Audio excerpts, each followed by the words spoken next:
I'm a huge fan of the show. I love your character. Can you tell me what it's like to get in the mode of Oscar? I just think really dark, evil thoughts. But I just call that Monday. Dark evil thoughts on Monday. Yeah, well, you do it. The writing is so great and the story is so great. Yes.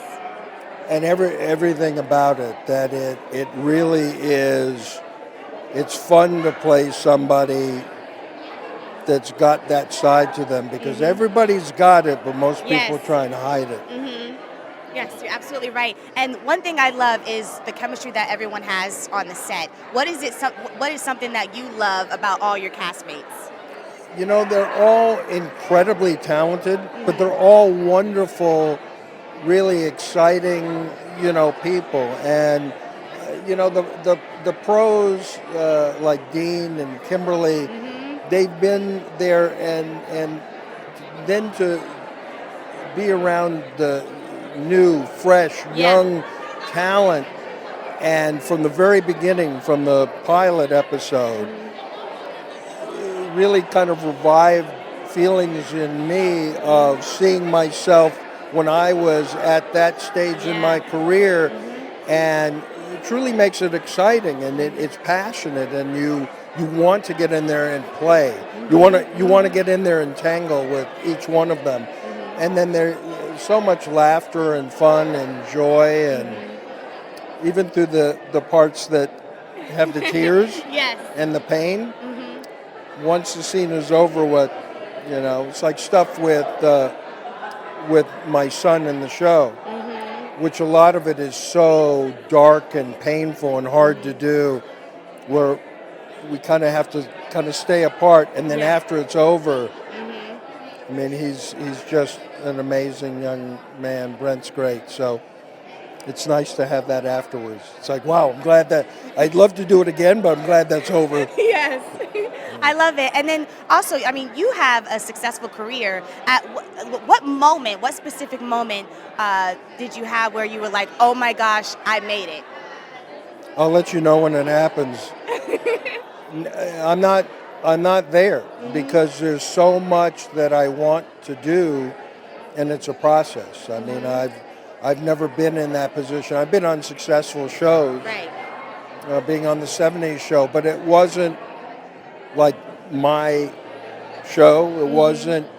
So I'm a character actor that's still fighting to get that next piece of work, whether it's something where you get paid a lot, or something where you're working for nothing but just the love of it.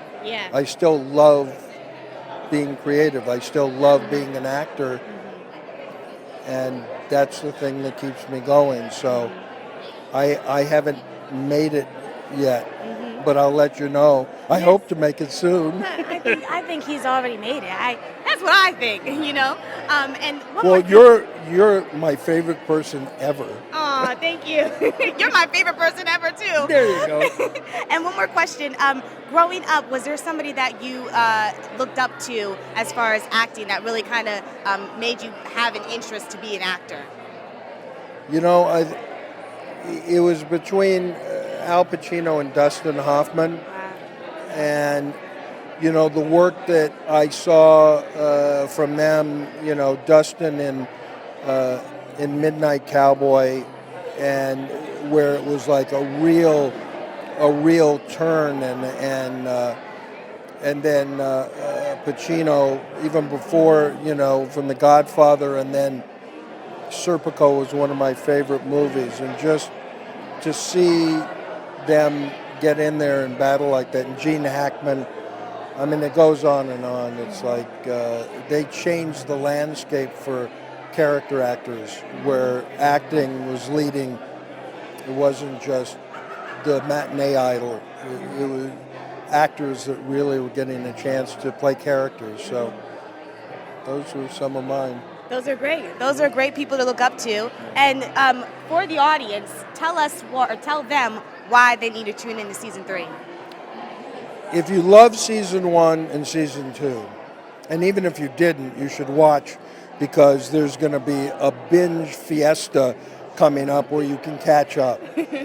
season 3 has like upped the ante. The level of the story, the darkness, and the evil, and the dancing is hotter, and the level of acting. Every step along the way, it's like leaping forward, and still all the surprises and shocking things that happen.